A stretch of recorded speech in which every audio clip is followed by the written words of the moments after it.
نحمدہ ونصلی علی رسولہ الکریم اما بعد۔ آج مجالس سیرت النبی صلی اللہ علیہ وسلم کی 17ویں مجلس ہے۔ آپ صلی اللہ علیہ وسلم کی عمر مبارک جب 6 سال ہوئی تب آپ کی والدہ کا انتقال ہو گیا تھا، تو آپ اپنے دادا حضرت عبد المطلب کی کفالت میں آئے، جو قوم کے سردار تھے اور آپ کا بہت خیال رکھتے تھے۔ خانہ کعبہ کے پاس عبد المطلب کے لیے ایک قالین، ایک مسند بچھائی جاتی تھی جس پر ان کے سوا کسی کو بیٹھنے کی ہمت نہ ہوتی تھی، لیکن جب آپ صلی اللہ علیہ وسلم آتے تھے تو آپ صلی اللہ علیہ وسلم سیدھے اپنے دادا کے پاس چلے جاتے تھے اور وہاں بیٹھ جاتے تھے۔ جب آپ صلی اللہ علیہ وسلم کو منع کیا جاتا تو عبد المطلب کہتے کہ میرے اس بچے کو منع نہ کیا کرو، اس کی بڑی شان ہے۔ ایک شخص کا کہنا ہے کہ میں نے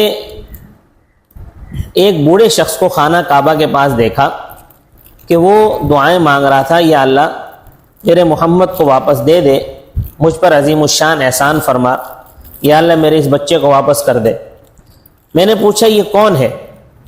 لوگوں نے بتایا کہ یہ عبد المطلب ہے، ان کا ایک پوتا اونٹ کی تلاش میں کہیں دور نکل گیا ہے جس کی وجہ سے یہ پریشان ہے۔ کہتے ہیں کہ یہ دعائیں کر رہے تھے، کچھ دیر نہ گزری تھی کہ آپ صلی اللہ علیہ وسلم واپس آ گئے اور اونٹ بھی ساتھ لے آئے۔ دیکھتے ہی دیکھتے عبد المطلب نے آپ کو گلے سے لگایا اور کہا بیٹا میں تمہاری وجہ سے بے حد پریشان تھا، اب کبھی بھی تم کو اپنے سے جدا نہیں کروں گا۔ تو اس سے معلوم ہوا کہ عبد المطلب آپ صلی اللہ علیہ وسلم سے بے انتہا محبت کرتے تھے۔ اب جب آپ صلی اللہ علیہ وسلم کی عمر مبارک 8 سال ہو گئی تو آپ صلی اللہ علیہ وسلم کے دادا عبد المطلب کا بھی انتقال ہو گیا، یعنی حضرت عبد المطلب کا سایہ بھی آپ صلی اللہ علیہ وسلم کے سر سے اٹھا لیا گیا۔ اللہ تعالیٰ کا نظام ایسا تھا کہ اللہ تعالیٰ نہیں چاہتے تھے کہ میرے محبوب پر کسی کا سایہ رہے، سارے سائے اللہ تعالیٰ نے آپ سے اٹھا لیے۔ اسی لیے بعض علماء لکھتے ہیں کہ اللہ تعالیٰ نے آپ صلی اللہ علیہ وسلم کو بے سایہ پیدا کیا، یعنی کوئی سایہ نہیں۔ آپ صلی اللہ علیہ وسلم جب پیدا ہوئے تو والد نہیں تھے، 6 سال کی عمر میں پہنچے تو والدہ کا سایہ ختم، 8 سال کی عمر میں پہنچے تو دادا کا سایہ ختم۔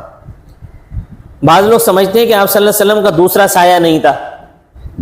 جیسے انسان کا سایہ ہوتا ہے، یہ معنی نہیں ہے۔ سایہ نہ ہونے کا مطلب یہ ہے کہ والد ایک سایہ ہوتا ہے، والدہ ایک سایہ ہوتا ہے، دادا ایک سایہ ہوتا ہے، کفالت کرنے والوں کا ایک سایہ ہوتا ہے۔ اللہ تعالیٰ نے ان سب سے آپ صلی اللہ علیہ وسلم کو مستثنا کر دیا۔ قرآن کریم میں فرمایا الم یجد کا یتیمن فآوا، کیا ہم نے آپ صلی اللہ علیہ وسلم کو یتیم نہیں پایا، پھر ہم نے آپ کو خود ٹھکانہ دیا۔ اس میں بھی علماء فرماتے ہیں کہ سبق یہ ہے کہ دنیا کے اندر اگر کوئی بچہ قابل ہوتا ہے اور بڑی صلاحیتوں والا ہوتا ہے تو لوگ کہتے ہیں کہ اس کا استاد بڑا قابل ہے، استاد میں بڑی صلاحیتیں تھیں، اس وجہ سے شاگرد بڑا کامیاب بنا۔ اور اگر کسی کی اولاد اچھی ہو تو کہتے ہیں کہ دیکھو اولاد کتنی زبردست ہے، کیونکہ اس کے والدین نے اس کی بڑی زبردست تربیت کی ہے۔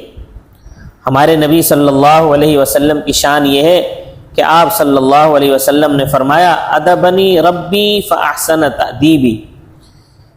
کہ مجھے ادب بھی میرے رب نے سکھایا ہے۔ گویا اللہ تعالیٰ نے براہ راست میری تربیت کی ہے، براہ راست آپ صلی اللہ علیہ وسلم کو ادب سکھایا۔ یہ سارے سائے اللہ تعالیٰ نے آپ سے اٹھا لیے۔ دوسرا سبق آپ صلی اللہ علیہ وسلم کی زندگی سے ہمیں یہ ملتا ہے کہ یہ جو سارے سائے اللہ تعالیٰ نے اٹھا لیے، والد کا سایہ، والدہ کا سایہ، دادا کا، تو یہ وہ ظاہری سہارے ہوتے ہیں جن پر انسان تکیہ کر کے دنیا میں زندگی گزارتا ہے۔ ہمارے بچے کو بھی جب کچھ ہوتا ہے تو فوراً وہ آواز لگاتا ہے کہ ابا یہ ہو گیا، اماں یہ ہو گیا، تو وہ سمجھتا یہی ہے کہ میرے ظاہری سہارے یہ ہیں کہ اگر مجھے کوئی بھی مسئلہ ہوگا،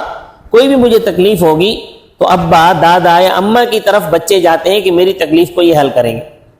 میرے مسئلے کو یہ حل کریں گے۔ آپ صلی اللہ علیہ وسلم سے بچپن ہی میں یہ سارے سہارے اٹھا لیے۔ علماء اس کی وجہ یہ بیان فرماتے ہیں کہ چونکہ آگے جا کر اللہ تعالیٰ نے آپ کو امام الانبیاء، خاتم النبیین، رحمت للعالمین بنانا تھا، آپ صلی اللہ علیہ وسلم نے اگر لوگوں کو یہ تعلیم دی کہ بغیر سہاروں کے جینا سیکھو، بغیر سہارے کی زندگی گزارنا سیکھو، اور سہارا صرف ایک اللہ تعالیٰ کا ہوتا ہے جو اصل سہارا ہے، جو نہ ختم ہونے والا ہے۔ یہ سہارے اللہ تعالیٰ نے اس لیے اٹھا لیے تاکہ کوئی آپ صلی اللہ علیہ وسلم پر اعتراض بھی نہ کر سکے کہ جب آگے جا کر آپ تعلیمات دیں کہ بغیر سہارے کی زندگی گزارنا سیکھو تو کوئی یہ اعتراض نہ کر سکے کہ خود تو سہاروں کے ساتھ زندگی گزارتے ہوئے آئے اور اب آ کر ہمیں کہتے ہیں کہ بغیر سہارے کی زندگی گزارو۔ لہذا اللہ تعالیٰ نے آپ سے بچپن ہی میں سارے سہارے اٹھا لیے اور یہ سبق دیا کہ سہارا صرف ایک اللہ تعالیٰ کا ہے، اسی پر اپنی زندگی گزارو، دنیا میں بھی کامیابی ملے گی اور آخرت میں بھی کامیابی ملے گی۔ تیسرا سبق ہمیں اس واقعے سے یہ ملتا ہے کہ آپ صلی اللہ علیہ وسلم کے والدین کا سہارا نہ ہونے کے باوجود بھی آپ کی ذات اقدس میں وہ صفات موجود ہیں، وہ کمالات موجود ہیں جن میں ساری انسانیت کے لیے تعلیم ہے، ساری انسانیت کے لیے اس میں رہنمائی موجود ہے۔ لہٰذا آج دنیا میں بہت سے لوگ ملتے ہیں، بہت سے لوگ یہ بھی کہتے ہیں کہ ہم بہت بڑا کام کرنا چاہتے ہیں لیکن کوئی سہارا نہیں ہے، ہمارے پاس کوئی اسباب ہی نہیں ہے، ہمارے پاس کوئی ٹیم ہی نہیں ہے، اس وجہ سے ہم کوئی بڑا کام نہیں کر پاتے۔ اگر ہم نبی اکرم صلی اللہ علیہ وسلم کی زندگی کے اس حصے کو دیکھیں تو آپ صلی اللہ علیہ وسلم کی سیرت مبارکہ سے ہمیں یہ سبق ملتا ہے کہ بچپن ہی سے ظاہری سہارے جو بنیادی ہوتے ہیں اور محبت کے سہارے ہوتے ہیں،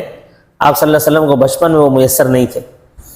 پیدا ہوئے والد نہیں تھے، 6 سال کی عمر میں والدہ کا انتقال، 8 سال کی عمر میں دادا کا انتقال، لیکن اس کے باوجود رب ذوالجلال نے پوری انسانیت کے لیے آپ صلی اللہ علیہ وسلم سے کام لینا تھا، پوری انسانیت کے لیے آپ کو رحمت للعالمین بنانا تھا۔ آپ صلی اللہ علیہ وسلم یتیم ہونے کے باوجود، سہارا نہ ہونے کے باوجود بھی انسانیت کے لیے امام الانبیاء بنے، رحمت للعالمین بنے۔ یتیم بنانے کی حکمت یہ تھی کہ نبی کریم صلی اللہ علیہ وسلم صرف اللہ کے زیر عنایت رہے۔ مال و جاہ سے دور رکھنے کی حکمت یہ تھی تاکہ لوگوں پر نبوت اور مال و جاہ کا تقدس خلط ملط نہ ہو جائے۔ پے در پہ غموں کے آنے میں یہ حکمت تھی کہ آپ صلی اللہ علیہ وسلم کو قیادت کی اعلیٰ ترین صفات جیسے صبر، تواضع، خود اعتمادی وغیرہ سے عملی مشق کے مراحل سے گزار کر متصف کیے جا سکے تاکہ نبوت ملنے کے بعد دعوت کا کام بہتر انداز میں کر سکے۔ مسلسل غموں کے آنے سے غیر شعوری طور پر فیصلہ کرنے کی طاقت کو پروان ملتا ہے۔ اس سے ہمیں یہ سبق ملتا ہے کہ اگر انسان کی نیت صاف ہو اور مقصد واضح ہو تو ظاہری سہارے نہ ہونے کے باوجود بھی اللہ تعالیٰ انسان کے لیے راستے کھول دیتے ہیں، اللہ تعالیٰ ایسے سہارے بنا دیتے ہیں جو اپنی جانوں کے نذرانے پیش کرتے ہیں۔ جیسے آپ صلی اللہ علیہ وسلم نے بچپن کی زندگی مکہ میں گزاری، نبوت آپ کو ملی تو مکہ والے سب آپ کے خلاف ہو گئے، آپ ہجرت پر مجبور ہو گئے، لیکن صحابہ نے آپ صلی اللہ علیہ وسلم کے لیے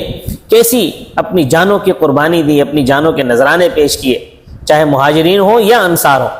پھر آگے اللہ تعالیٰ نے آپ صلی اللہ علیہ وسلم کو کیسی فتوحات دی۔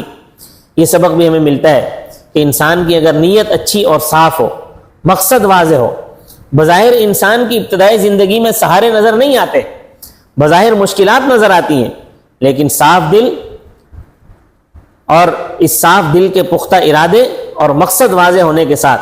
انسان جب زندگی میں آگے چلتا ہے تو اللہ تعالیٰ اس کے لیے کامیابیوں کے دروازے کھولتے چلے جاتے ہیں۔ یہ بہت بڑا سبق ہمیں آپ صلی اللہ علیہ وسلم کی اس بچپن کی زندگی سے ملتا ہے۔